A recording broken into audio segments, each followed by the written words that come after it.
Chers amis, chers frères et sœurs, bonjour.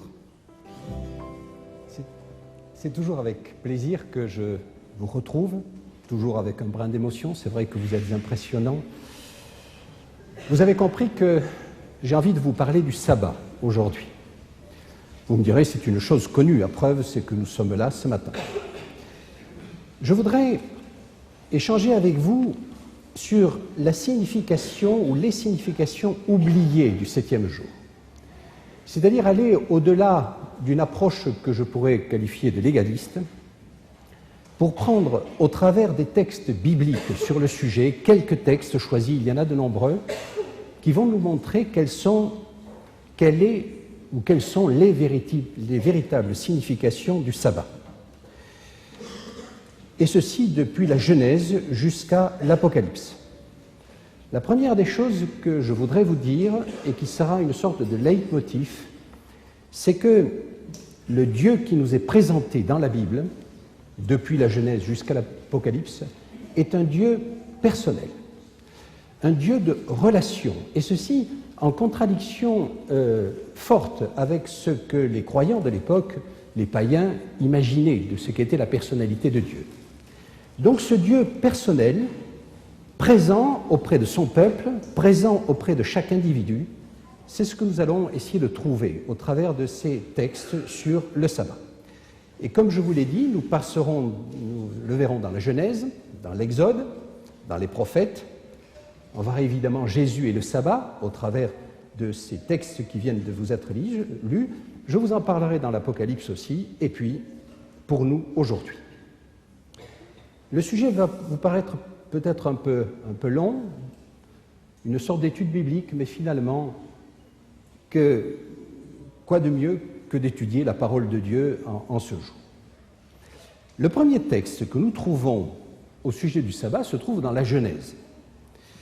Je pense que ces textes vous sont pour la plupart connus, mais j'aimerais quand même les partager avec vous, pour vous qui nous écoutez, peut-être sur Internet. Et le Genèse, donc nous ouvrirons nos Bibles dans la Genèse au chapitre 2, les versets 1 à 3. Versets tout simples, qui nous disent la chose suivante. « Ainsi furent achevés le ciel et la terre et toute leur armée. Le septième jour, Dieu avait achevé tout le travail qu'il avait fait. Le septième jour, il se reposa de tout le travail qu'il avait fait. Dieu bénit le septième jour et en fit un jour sacré, car en ce jour, Dieu se reposa de tout le travail qu'il avait fait en créant. » Vous ferez l'exercice chez vous, mais le nombre de fois où il est parlé d'un Dieu créateur dans ce texte est impressionnant. En bon linguiste, ça s'appelle de la répétition, sauf si l'intention de l'auteur est claire. Et l'intention de l'auteur est bien de nous dire qu'il y a un Dieu créateur, ceci apparaît. Mais j'ai envie de vous dire d'autres choses. Au moment où Dieu crée ce jour et qu'il bénit, et vous savez qu'il a béni deux autres choses avant. Il a béni les animaux, il a béni l'homme. Et troisième bénédiction, maintenant, il bénit le sabbat. L'homme n'est pas présent ce jour-là. C'est un point important. Dieu crée le sabbat avant que l'homme soit présent. C'est donc d'une volonté délibérée qu'il le fait. La chose surprenante aussi, c'est qu'il s'arrête de créer. On est bien d'accord que Dieu n'a pas besoin de se reposer. Dieu s'arrête de créer, et en ça, c'est surprenant. Il ne lance pas un processus d'auto-création ou de développement. Il s'arrête. Nous verrons ça plus tard, et c'est le signe de sa présence. Au travers de ceci, il montre son caractère, parce que veut-il faire au travers de ce jour ? Sinon, c'est que c'est le premier jour où l'homme et la femme vont exister, et ça va être un jour de rencontre. Le premier jour de l'homme est un jour de rencontre avec son Dieu. Imaginez ce premier sabbat vécu par Adam et Ève. Et donc, au travers de ceci, on voit que Dieu va bénir, sanctifier ce jour, et permettez-moi de vous dire que lorsque Dieu s'arrête, si vous voulez une image, je vous en donnerai quelques-unes, après un long voyage, qui peut être assimilé à la création faite par Dieu, après un long voyage, quand vous arrivez, vous arrêtez. et vous vous arrêtez pour rencontrer quelqu'un. Prenez cette image d'un Dieu qui crée et qui à un moment donné s'arrête pour rencontrer quelqu'un d'important, quelqu'un qu'il aime. Et cet être qu'il aime, c'est l'homme et la femme qu'il vient de créer. Il a fait ce long séjour pour eux, ce long voyage, et il s'arrête. Et c'est donc très significatif, si vous voulez, de ce que Dieu va être, du caractère de Dieu. Le sabbat est clairement l'expression du caractère de Dieu. Un Dieu d'amour, un Dieu de rencontre. Je rajouterai que c'est un symbole fort. Et là aussi, en termes d'image, prenez celle d'un drapeau, un pavillon. Il est le symbole de l'État. Et vous savez combien les lois deviennent répressives en ce moment pour quiconque offense le drapeau.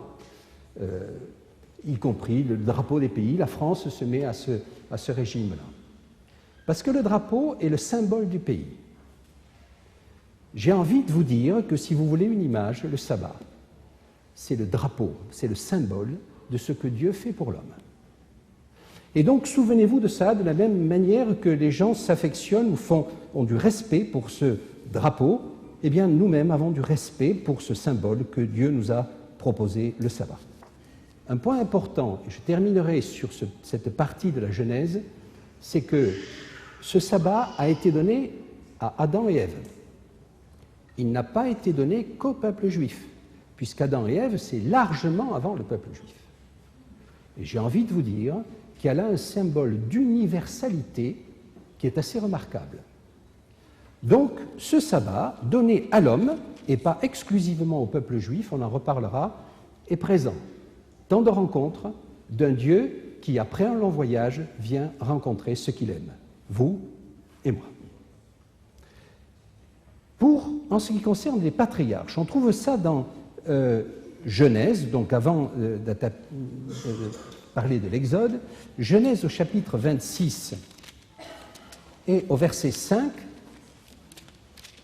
on nous fait souvent remarquer qu'il n'est pas fait mention du sabbat, par exemple chez Abraham. La seule chose que l'on peut dire, c'est la chose suivante. Au verset 5, donc Genèse chapitre 26 et le verset 5, « Parce qu'Abraham m'a écouté et qu'il a gardé mes observances, mes commandements, mes prescriptions et mes lois. » On pourrait se poser la question de savoir quelles étaient ces lois, quelles étaient ces prescriptions, données oralement par Dieu lui-même. Dans la mesure où ce sabbat est le symbole du Dieu créateur, je suis assez persuadé que Abraham lui-même a observé ce jour-là. Encore une fois, Abraham n'est pas juif. Il est le père de tout un tas de nations, et spirituellement des chrétiens eux-mêmes. Venons-en au point où le sabbat est plus connu, et c'est dans l'Exode.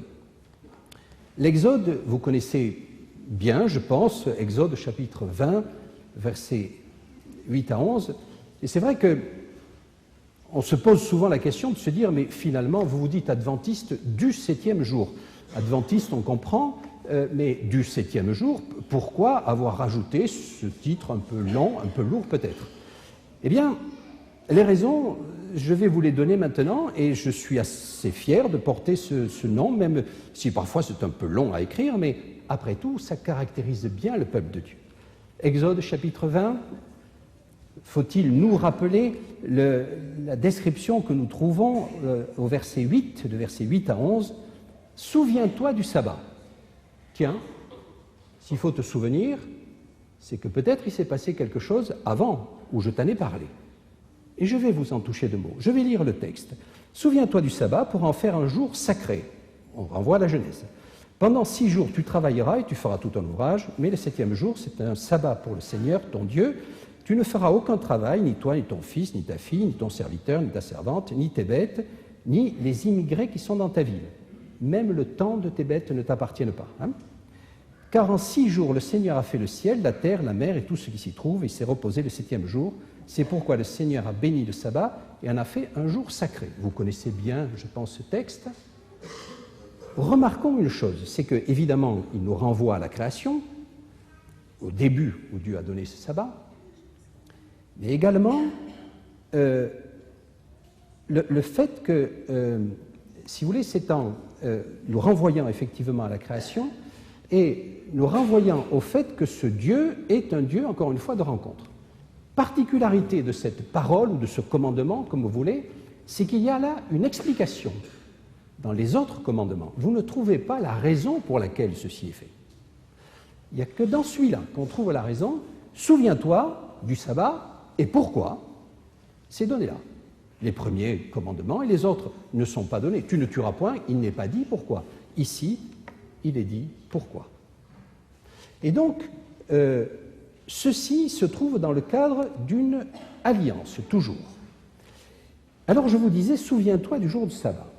Si vous lisez Exode au chapitre 16, il est parlé de l'épisode de la manne. Vous vous souvenez de cet épisode de la manne? Souvent on le dit, cette manne qui tombait, qui alimentait le peuple, qui tombait 6 jours et qui ne tombait pas le 7e. Le miracle, c'est qu'elle tombait 6 jours. Mais je trouve que le miracle aussi, c'est qu'elle ne tombait pas le 7e. Et remarquez, encore une fois, que c'est l'absence de manne qui tombe, qui signifie que Dieu est présent. La manne n'est pas un phénomène naturel.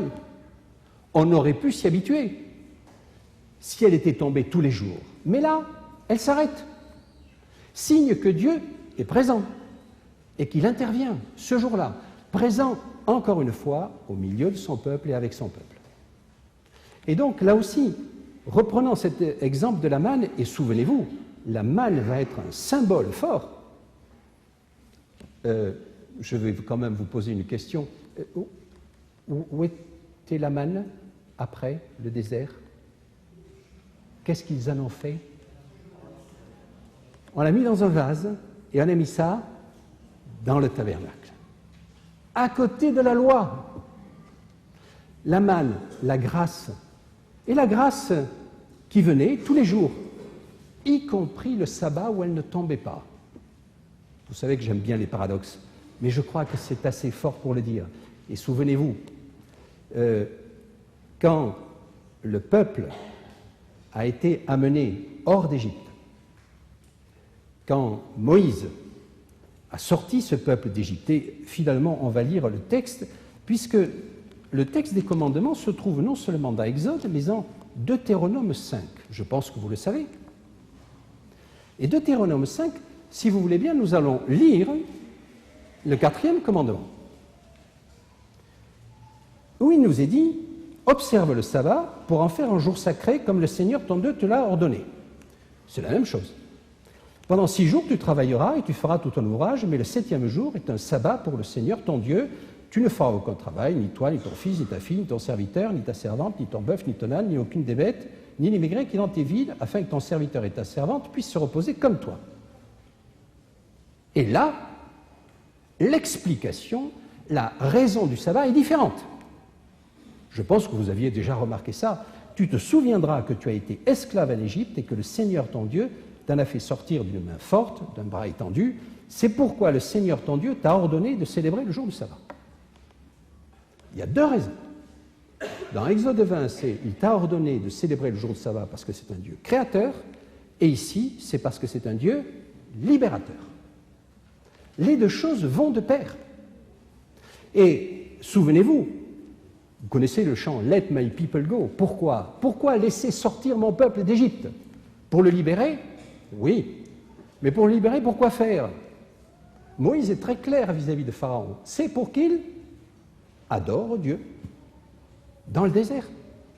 Ce n'est pas pour la liberté, c'est pour la liberté d'adorer Dieu comme ils le veulent.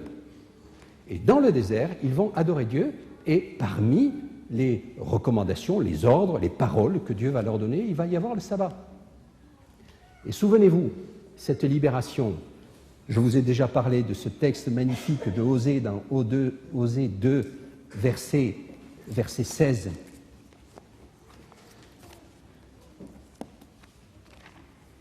Un texte, vous savez, que j'affectionne particulièrement.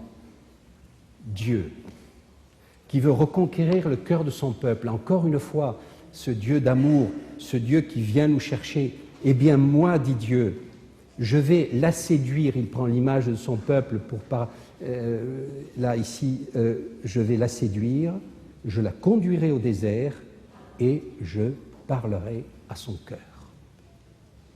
Dieu a pris ce peuple hors d'Égypte pour lui donner la liberté, certes, mais pour le conduire dans un lieu écarté où il allait pouvoir parler à son cœur. C'est ça le Dieu du sabbat. Le Dieu qui parle au cœur de son peuple, le Dieu qui parle à notre cœur.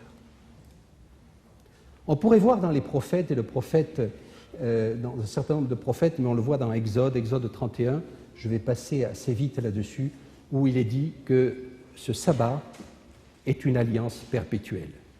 N'oubliez pas, quand vous verrez, quand vous reprenez le Deutéronome 5, en introduction, Moïse dit « Ceci est une alliance ».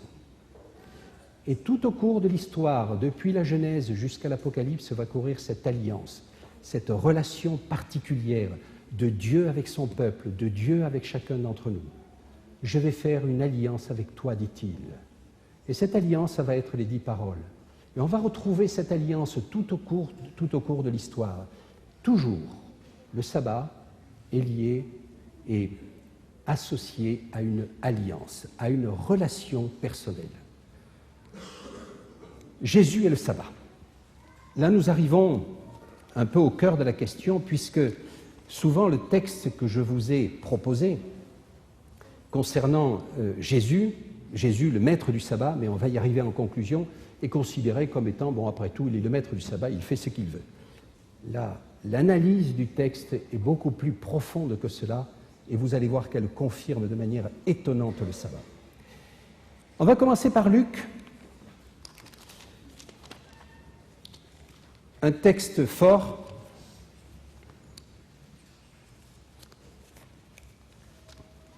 Luc chapitre 4, verset 18. On le citait ce matin lors de la leçon des animateurs. Jésus commence son ministère. Et Jésus commence son ministère, oui, ceci pour nous remettre, vous vous souvenez à quel endroit et à quel moment? Alors je vais vous le dire, il paraît que je pose trop de questions et que ça fait un peu trop professoral, donc je vais m'arrêter. Jésus commence son ministère dans une synagogue. Il est à Nazareth. Et il va être invité à lire, à ouvrir la parole de Dieu. Et il va ouvrir le livre d'Ésaïe et il va dire la chose suivante, qui va être le fondement de la totalité de son ministère sur terre, ce texte prophétique d'Ésaïe, « L'Esprit du Seigneur est sur moi parce qu'il m'a confié l'onction », le fait que je sois oint, reçoive de l'huile, pour annoncer la bonne nouvelle. La bonne nouvelle, l'Évangile, Ésaïe en parlait, et la bonne nouvelle, c'est quoi? Bonne nouvelle aux pauvres, il m'a envoyé pour proclamer aux captifs la délivrance et aux aveugles le retour de la vue, pour envoyer libres les opprimés, pour proclamer une année d'accueil de la part du Seigneur ou une année de grâce de la part du Seigneur. Voilà. Le ministère de Jésus, de la bonne nouvelle, c'est une année de grâce, c'est un jour de grâce pour renvoyer libre. Et pour bien montrer quelle était l'étendue de son ministère, il va opérer un certain nombre de miracles le sabbat. Et ça va être des miracles de délivrance. Souvenez-vous de cette femme courbée, on en avait parlé, ne fallait-il pas la détacher de ce lien le jour du sabbat? Guérison d'un aveugle de naissance, c'est ce que nous venons de dire, on va y revenir. Dans Jean, au chapitre 5, les versets 1 à 18, cet homme paralysé à la piscine de Bethesda, ce miracle a été fait le jour du sabbat, et volontairement parce qu'au travers de ceci, il accomplit la prophétie d'Ésaïe. Et donc, Ésaïe, cette bonne nouvelle, la femme courbée qui se relève, c'est une bonne nouvelle. L'aveugle qui voit, c'est une bonne nouvelle en application directe de cette prophétie qu'il met au début de son ministère. Et Jésus fait ça le sabbat. Et quand il annonce que lui-même est maître du sabbat, j'aimerais vous lire, que nous relisions ce texte que nous trouvons dans Marc. Marc au chapitre 2.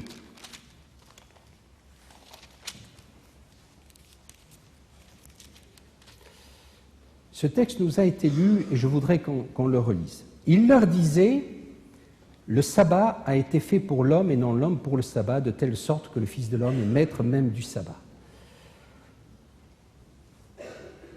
Si vous placez immédiatement après l'épisode, il retourne à la synagogue un jour de sabbat, et il se trouvait là un homme qui avait la main paralysée. Il va le guérir. Alors, il promène les regards sur les gens qui sont là avec colère, navré de les voir si obtus, et il dit à l'homme, tends la main, il la tendit, et sa main fut rétablie. Et remarquez, à peine sorti, les pharisiens tenaient conseil avec les Hérodiens contre lui sur les moyens de le faire disparaître. Attendez, en quoi faire un miracle, y compris le jour du sabbat, fait qu'on doit tuer cet homme? Je crois qu'on trouve la réponse dans ce que Jésus dit lui-même. Le sabbat a été fait pour l'homme. Vous vous souvenez de la création? Dieu n'a pas besoin de se reposer. Et pourtant, il s'arrête. Pourquoi? Pour rencontrer l'homme, pour vous rencontrer, pour me rencontrer. Et non l'homme pour le sabbat. Il est en train de leur dire, vous êtes en train de faire des règles, vous pharisiens, des règles obtus. Dieu n'a pas donné ces règles. La seule chose qu'il veut, c'est nous rencontrer. Je pense que les seules règles que nous trouvons concernant le sabbat, c'est ne pas travailler, effectivement, et ne pas faire de commerce, puisqu'on le voit également dans la parole de Dieu. Le reste, on va voir ça, la manière dont Jésus le comprend. Et quand il dit de sorte que le Fils de l'homme est maître même du sabbat, qui est maître du sabbat à la création? C'est Dieu, on est d'accord? C'est lui qui crée le sabbat. Et quand il dit le Fils de l'homme est maître du sabbat, ça veut dire je suis maître du sabbat, donc je suis Dieu. Allons jusqu'au bout. Et c'est pour ça que les hommes veulent le tuer. Ils blasphèment d'après eux. Quand Jésus dit cette parole, il est maître du sabbat. Oui, c'est lui qui a créé le sabbat. Et il est Dieu. Et ce qu'il veut, ce n'est pas nous imposer des choses, c'est nous rencontrer ce jour-là, comme il a rencontré Adam et Ève. Je crois que c'était important de le souligner, et donc Jésus, au travers de cette parole, s'est fait l'égal de Dieu. Et je reconnais là Jésus qui était à la fois pleinement Dieu et pleinement homme. La mort de Jésus, remarquez, elle coïncide avec le sabbat. Il est mort le vendredi. Il s'est reposé dans la tombe le sabbat. Lui, le maître du sabbat. Et si vous voulez aller un peu plus loin, vous savez que sur la croix, ces dernières paroles, c'est « tout est accompli ». On fait la relation avec la Genèse, où Dieu dit « tout était bon ». Ce qui a commencé à la Genèse, le « tout est bon », va se réaliser complètement avec Jésus sur la croix qui meurt, tout est accompli. Le parallèle est saisissant, et encore une fois, d'un Dieu qui nous aime. On a un peu de temps pour parler du sabbat dans l'Apocalypse. Juste quelques paroles du prophète Ésaïe, je pense que vous connaissez bien, qui nous permettront d'introduire cette pensée de l'Apocalypse. Ésaïe au chapitre 56, les versets 6 et 7, remarquez comme ils sont magnifiques. Ésaïe qui se projette dans le futur, lui qui a annoncé la venue du Messie, lui qui va annoncer la première venue, qui va annoncer la deuxième venue du Messie également, dit « Quant aux étrangers qui s'attacheront au Seigneur afin d'officier pour lui ».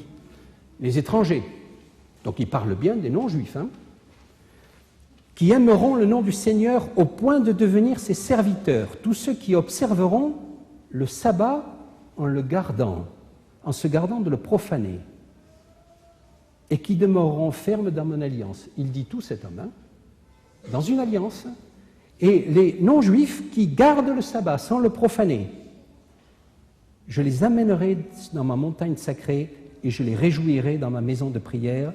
Ce sera pour le Seigneur un nom, un signe perpétuel qui ne sera pas retranché. Encore une fois, ce signe perpétuel. Pardon, je les réjouis dans ma maison de prière, excusez-moi, leurs holocaustes et leurs sacrifices seront agréés sur mon autel, car ma maison sera appelée maison de prière pour tous les peuples. Voilà. Dans Ésaïe, 500 ans avant Jésus-Christ, il annonce que sa maison sera une maison universelle pour tous les peuples. Et tous les peuples se réuniront, y compris, dans ce cas-là, peuples qui conserveront l'alliance avec le Seigneur et qui conserveront le sabbat.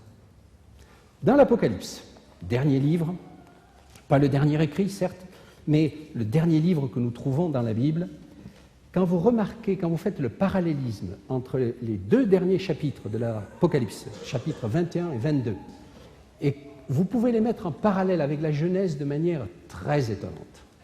Remarquez, dans la Genèse, après la chute, la présence de Dieu induit la peur chez l'homme.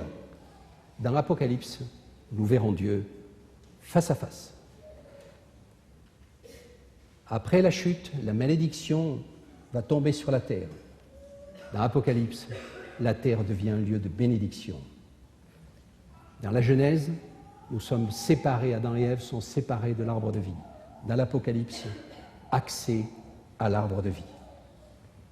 Dieu dit à l'homme, tu retourneras à la poussière. Et dans l'Apocalypse, il n'y aura plus de mort. Vous voyez l'antagonisme ou le parallélisme avec le jardin d'Éden avant la chute. C'est saisissant. Jean va nous dire, dans l'éternité, nous serons dans cette relation avec Dieu, telle que Dieu l'a voulu, lui qui s'est arrêté dans sa course de création à un moment donné pour venir nous voir. En conclusion, ce que j'aimerais partager avec vous, outre le fait que le sabbat est un bien social, tu ne travailleras point et tu ne feras pas travailler les autres. Attendez, c'est quand même assez récent le repos dominical ou le repos de fin de semaine. Il fut un temps où les hommes, les esclaves travaillaient tous les jours et déjà à cette époque-là, Dieu avait proposé en disant « il y a un jour, un temps qui ne t'appartient pas, dit-il à l'homme, mais qui m'appartient ». C'est un bien social, c'est un bien psychologique, tous les gens vous le diront, changer à un moment donné d'activité, se tourner vers les activités spirituelles est excellent pour la santé. Mais au-delà de ceci, il faut considérer le sabbat vraiment comme un élément théologique majeur. Et je crois que c'est une des raisons pour lesquelles nous nous appelons adventistes du 7e jour. C'est un lien caractéristique de cette acceptation que nous avons d'un Dieu d'amour qui nous a créés et qui nous a sauvés. N'oublions pas les deux parties du commandement. C'est non seulement un Dieu créateur, mais c'est également un Dieu rédempteur. Et autant le sabbat, je crois qu'on peut dire que le sabbat est le symbole du Dieu créateur, le sabbat est le symbole du Dieu rédempteur aussi, de la même manière. Et je crois aussi qu'aucune institution ni aucun homme ne peut changer ce que Dieu a décidé, à la fois pour lui-même, de ce que Jésus a vécu. Et c'est pour cela que je me sens tout à fait confortable à essayer de vivre cette journée comme une journée de rencontre avec notre Seigneur. Alors vous me direz, avec tout ça, qu'est-ce qu'il est interdit de faire ou pas faire? J'ai envie de vous laisser une image, parce que je n'ai pas envie de rentrer dans l'erreur commise par les pharisiens du temps de Jésus, qui disaient « il ne faut pas prendre des épis de blé, parce que si vous commencez à les mettre dans vos mains, vous faites là un travail de meunier, et donc il ne faut surtout pas le faire ». Et Jésus a pris des épis et les a froissés dans ses mains, et il a mangé. Permettez-moi une image. Si vous avez un ami, un bon ami, un grand ami, avec qui vous avez déjà beaucoup partagé, qui vous a peut-être aidé dans des situations très difficiles, qui un jour décide de faire un voyage et qu'il vient vous voir pour une journée, je vous laisse le soin de penser ce que vous allez faire. Est-ce que vous allez dire « Attendez, mon cher ami, mais j'ai du travail, je vais bosser ce jour-là » Ou bien si on allait faire les courses ensemble, et sans rentrer, encore une fois, puisque est-ce que vous allez vous installer passivement devant la télévision en le laissant tout seul dans son coin? Prenons cette image et gardons cet élément positif. Un ami vient nous rencontrer aujourd'hui. Qu'est-ce qu'on va faire avec lui? Alors vous allez dire, c'est peut-être plus facile avec quelqu'un de physique, mais la réalité spirituelle est encore plus forte que la réalité physique.